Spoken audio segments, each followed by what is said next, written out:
Hi, and welcome.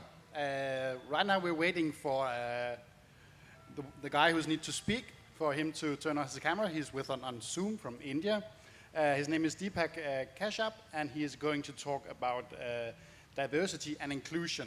And now we have a picture of him. Welcome. We're here in the tent, and we are going live at the internet, streaming it all. I would like for you to... Hello, my name is Christopher. Hi, Deepak. Hi, Christopher.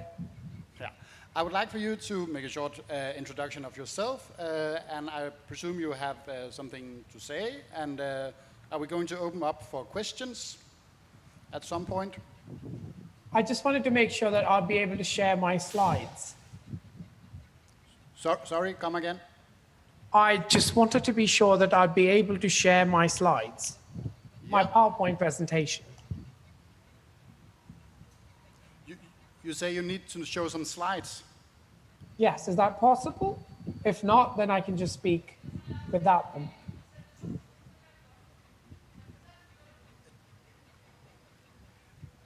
One moment, I just need to check. Det fuldstændig russisk for mig. Det ved jeg ikke noget om. Okay, if you screen share, then it should be possible.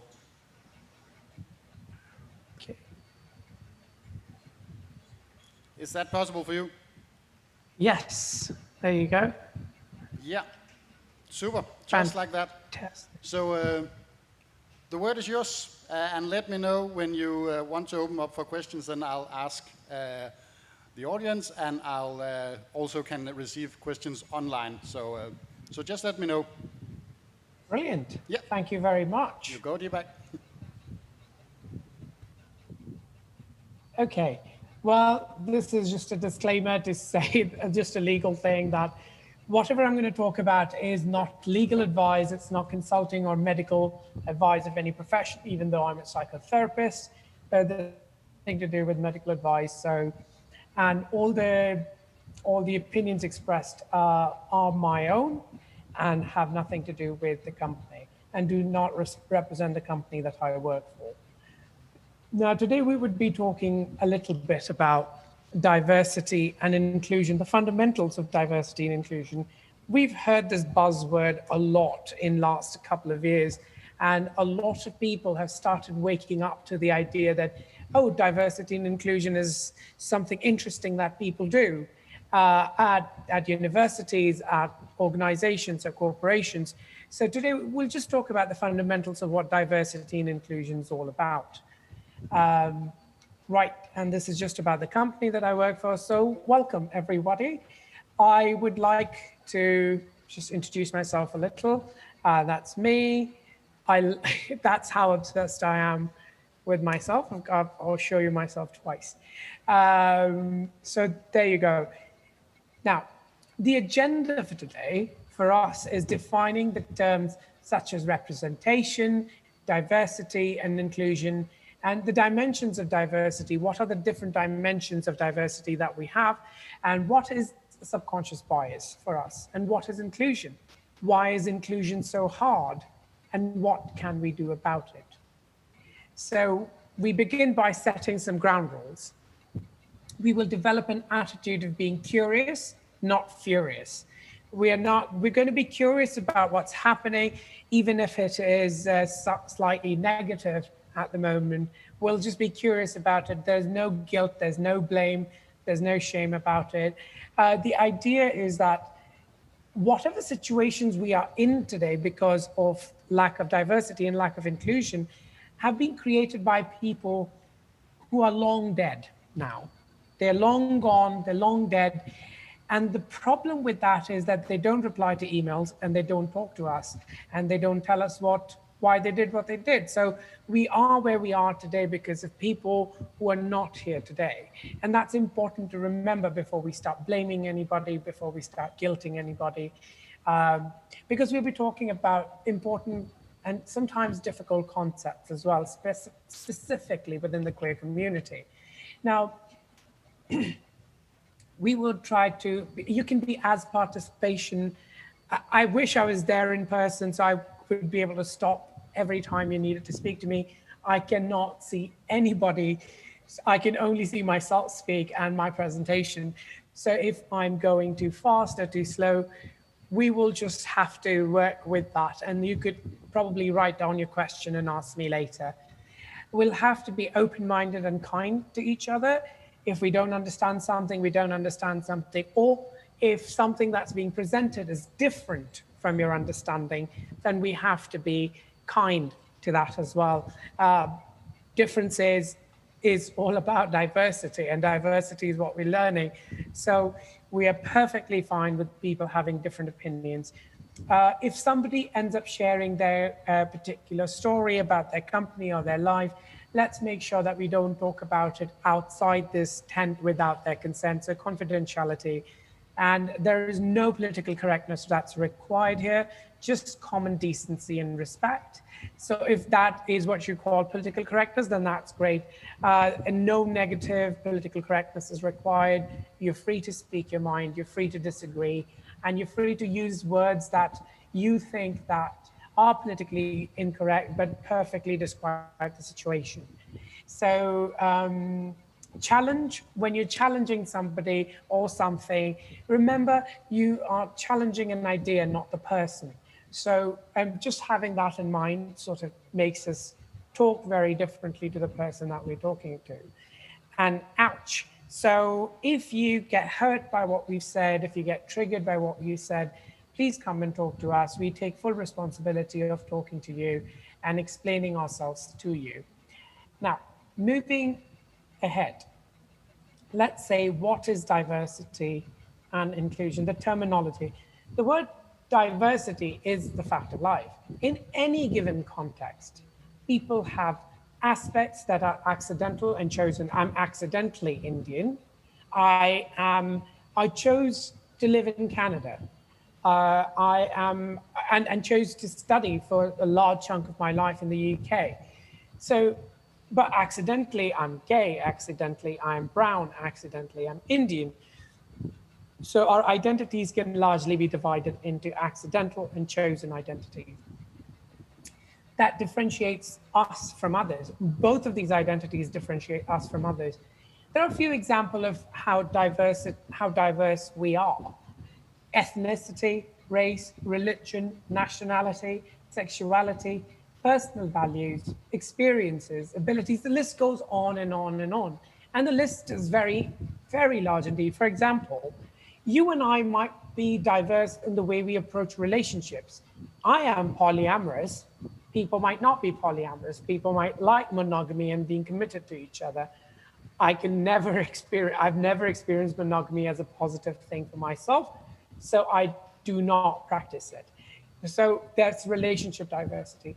But out of all of this, and I will keep repeating it throughout our conversation, out of all of these different kinds of diversities that we're talking about, cognitive diversity, diversity of thought, and diversity of different attitudes is really important, because that today is being silenced in the name of political correctness. And I think that's what we're also going to talk about a little bit in detail.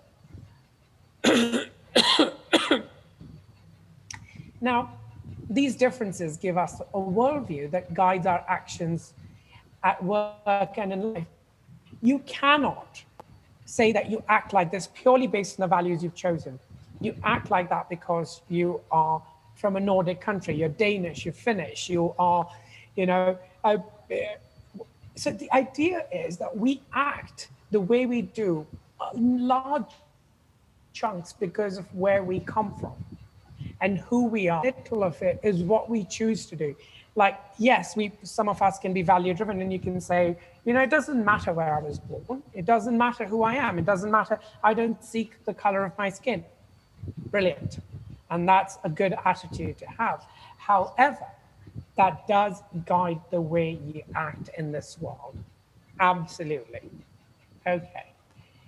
Now, representation, on the other hand, is acknowledgement of that fact. Diversity is the fact. Acknowledgement of that fact is representation. Now, representation is mostly visual. It's the visual aspect of diversity, which you may or may not be able to get. For example, representation focuses on, but is not limited to, the number and types of people with visible differences, identities. Example, color, gender, ability. So it's easier to spot these differences. Not all factors of diversities are visual. The factors of diversity that are visual are the ones that come under representation, largely speaking. But we have to move beyond that visual definition of representation. And for example, I was very happy to know that Copenhagen Pride even involved the right-wing, conservative queer people. So that is a cognitive diversity, and we need everybody to be in our camp. So that kind of diversity, and then when those diversities are not visible, we make ourselves visible. We would wear the badge of our party and say, hey, I'm queer, but I'm from the right wing. Hey, I am queer, but I'm from the left wing, or I'm a libertarian, or da, da, da, da, da. So we have to make those aspects of our diversity visible and appear very, very on the surface, and that is representation. Acknowledgement of the fact that we are diverse is representation. And representation is very important. Representation is very important, but it's not the only one. Now, if you look at the English Parliament at the moment, the Tories are more diverse. The right wing is more representationally more diverse than the left wing. But cognitively speaking, they all think the same way. The cognitive diversity is not as high as their representational diversity in the English Parliament at the moment. So, I mean, we get the results we do. Woohoo, Brexit, eh? Right. Now, what is the word inclusion? What does the word inclusion mean? Inclusion is the action. Now, we are diverse, we acknowledge it. Now, what do we do with it? So inclusion is the action of acceptance, is the action of the conscious effort to ensure that the diverse group of people that we find ourselves with work well together. Now, why is inclusion so important within the queer community as well, is that regardless of the ethnicity that you come from, you will have a diverse group of individuals within the queer community. You may not be trans, you may not be lesbian, you may not be a lesbian who's trans, you may not be gay, you may not be bisexual, you may not understand the other.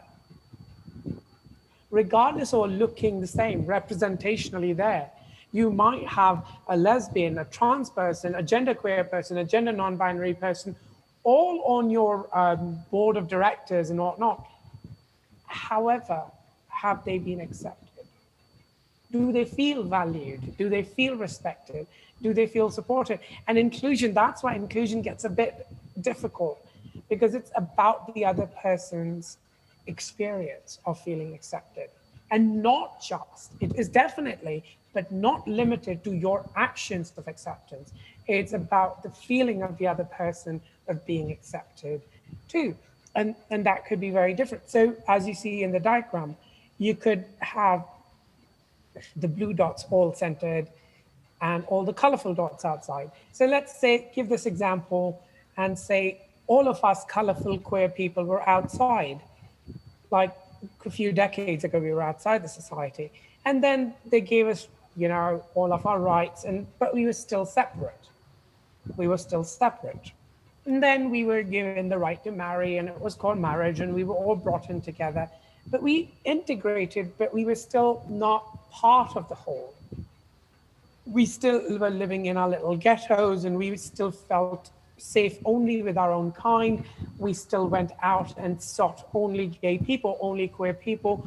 Lesbians will seek other lesbians, and queer and gay people would seek other gay people, and kind of thing. And trans people, for example, did not feel included within the queer community at all. And that's why we have to come to inclusion. So this is a visual representation of inclusion, that regardless of where I am in the society, my identity does not become a factor of how accepted, valued, and safe I feel there. So that's where the word inclusion comes in. Now, why should we even talk about inclusion?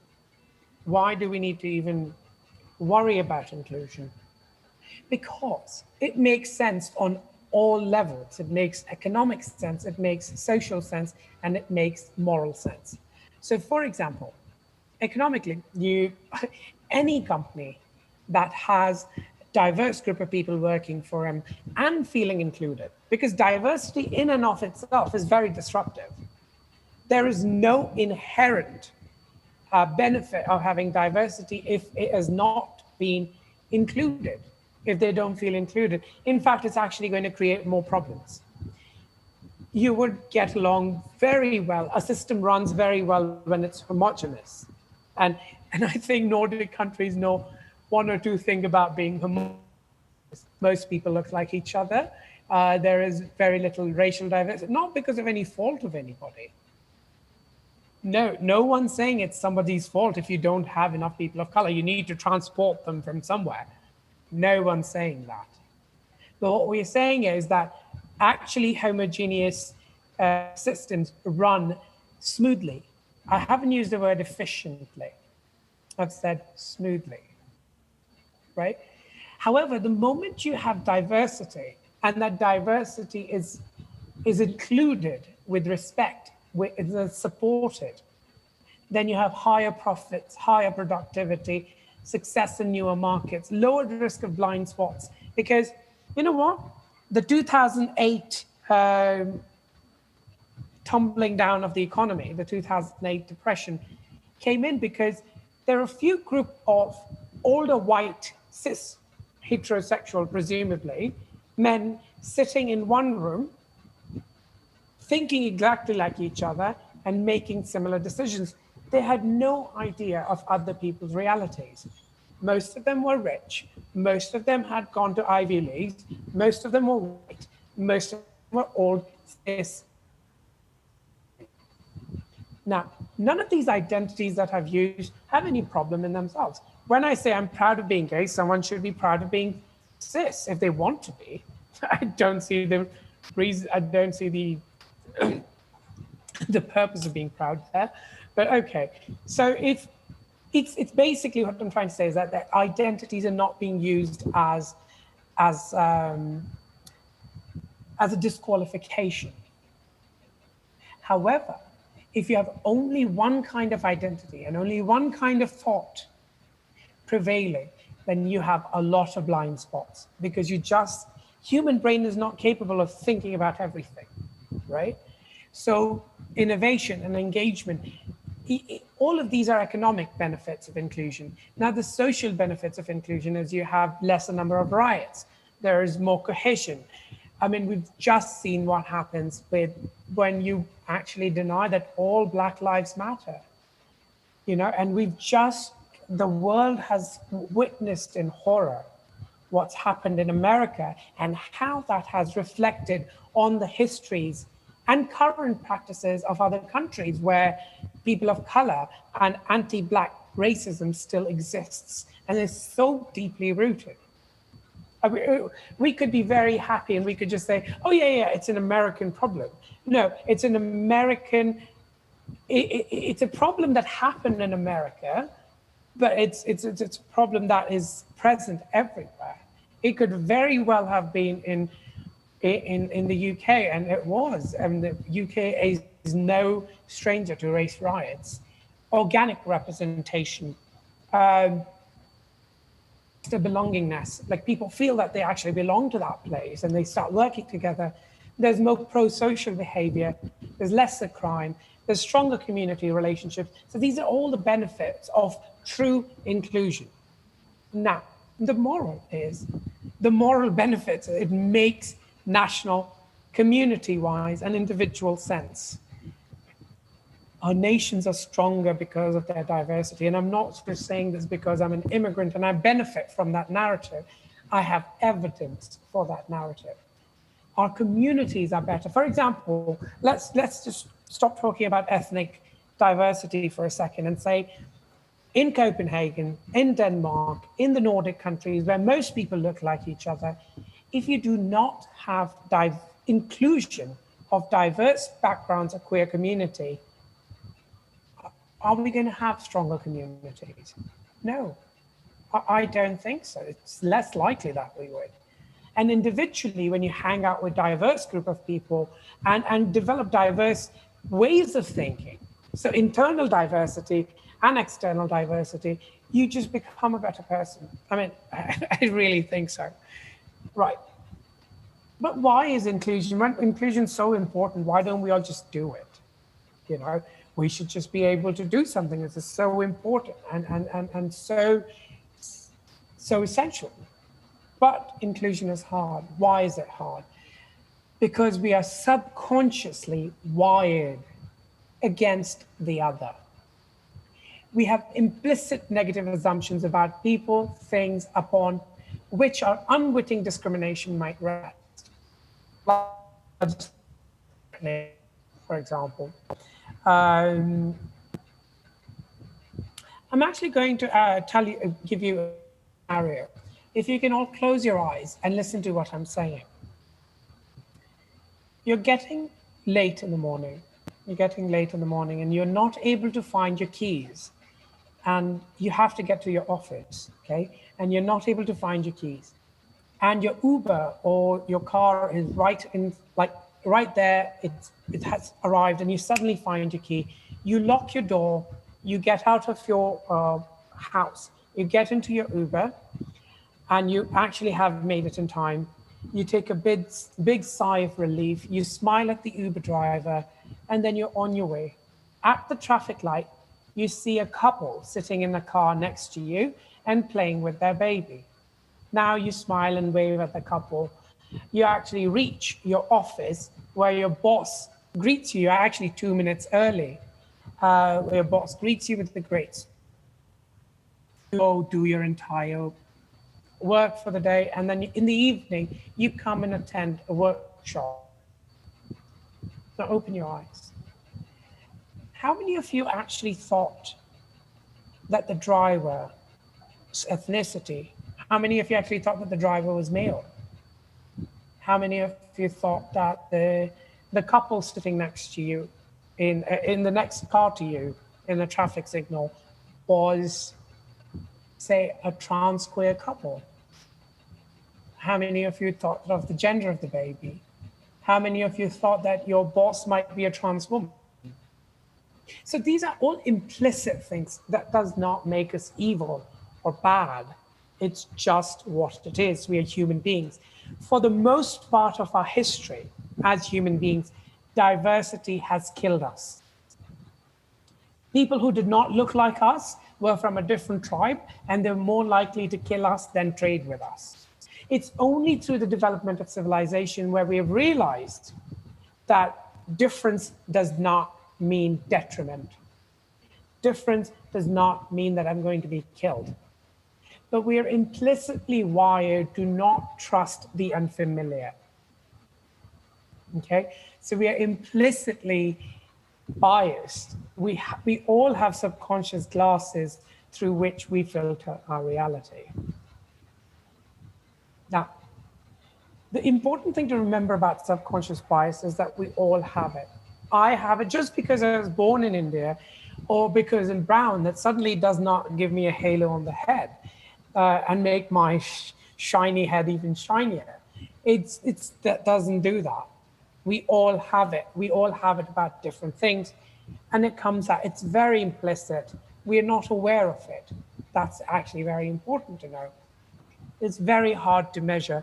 There was a test developed at Harvard called the IAT implicit association test. And that test wasn't very great in its replicability. It's basically to say that subconscious biases are hard to measure, to say the least.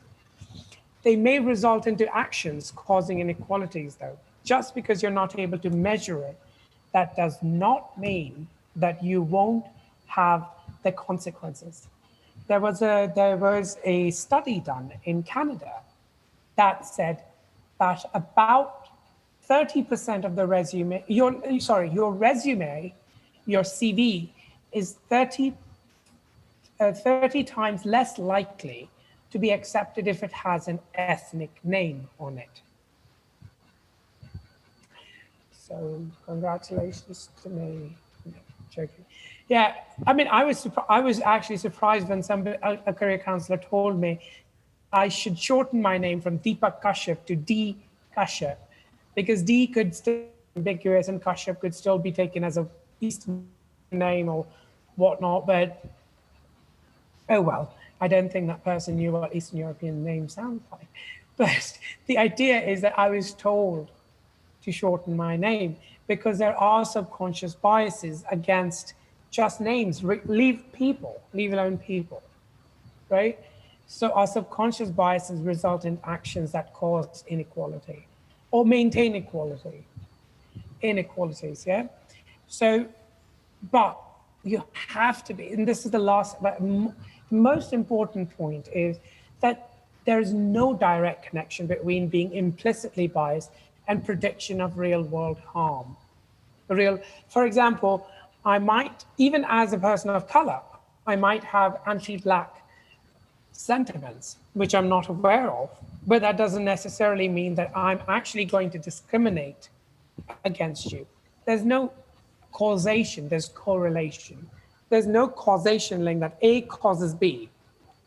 What we're saying is A is largely present with B and A is largely related to B. We're not saying A causes B, and that's really important to remember. So what should we do now? I look at the world differently and you look at the world differently. So what should we do now? And in my work with corporations and organizations, and sometimes even individuals, this is where we come and we talk about what should we do about inclusion. It's all fine and dandy to talk about it in an hour-long conversation, but what should we do about it? Here are some pointers. You have to differentiate between conscious and subconscious biases. Whenever you realize, and someone checks you that, hey, I don't think what you're doing is very equitable. I think there's some bias. So be always careful to bring your subconscious biases to your conscious and say, hey, am I doing something like this? And beware of emotional reasoning. Like, the emotional reasoning says, I feel, therefore it is. If I feel you are subconsciously biased against me, you are subconsciously biased against me. It doesn't work like that. It just doesn't work like that. Remember, we can only be aware of our own biases. You can't, and generally this is what happens. A lot of the time, after conversations like these and after presentations like these, a lot of the times people would go up to others and say that, hey, you're being subconsciously biased against me. But you can be subconsciously biased against that person's subconscious bias too. So we have to remember before we start pointing fingers at others. This conversation, this presentation is a lot about individual work, is a lot about self-awareness and self-worth. It's not for pointing fingers at others.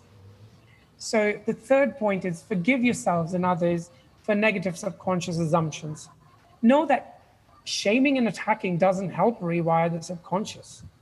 We are living in a woke culture and we can't say anything against anybody, even where mistakes are not allowed. We have made it so difficult for people to be allies that people would rather shut up than try to speak up and learn for us. It's become so difficult and penalizing. If you use one wrong word, you risk losing your job. You risk losing so much that you hold dear. So that's actually very problematic from where I come. It's very problematic. Don't assume the worst first. Clarify your intent before exploring the content. Clarify your intent. What is that you want to do? Do you want to shame that person or do you want to understand that person? Your intent has to be clear to you before you start exploring the content of their speech. Know that we have the capacity to understand our assumption and the resulting errors. Well, when you're saying that we can't, it's not measurable, it's not this, it's not that, But does that mean that we can't do anything about it? Of course not. We can do a lot about it, but understand this, it will start with us. That we have the capacity to understand our assumptions and the resulting errors. So the work will start with you, and you'd be like, hey, you know what, I said that, but there was actually no doing that. Maybe I said that, like, I was at Detroit airport once, and the person next to me looked at me, and this wasn't very offensive or anything. It was just amusing more than anything else. He looked at me and he said, hey, are you Indian? I was like, yes, I am. He's like, there's something wrong with my laptop. Would you have a look at it? I was like, what? I'm a psychotherapist. I'm not an IT person. But I understand that that's a stereotype for Indian people outside of India. And so I wasn't very upset by it. I was just amused by it.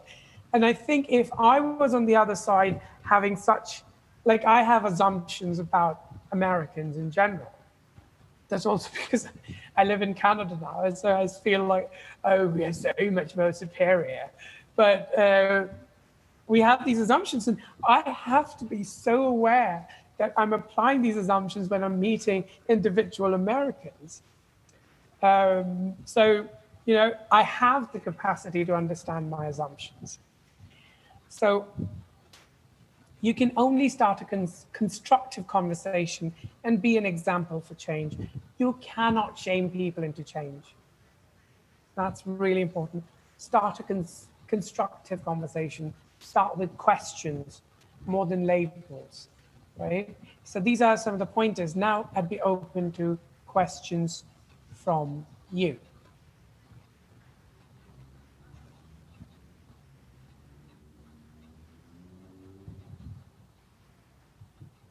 Are there any questions? Unfortunately, no. Let me see. No, I have no questions, and none online as well. So you must be pretty thorough. No questions, I'm sorry. Or or people didn't understand anything I said. I think you went through clear. Yeah. Okay, fantastic. Yeah.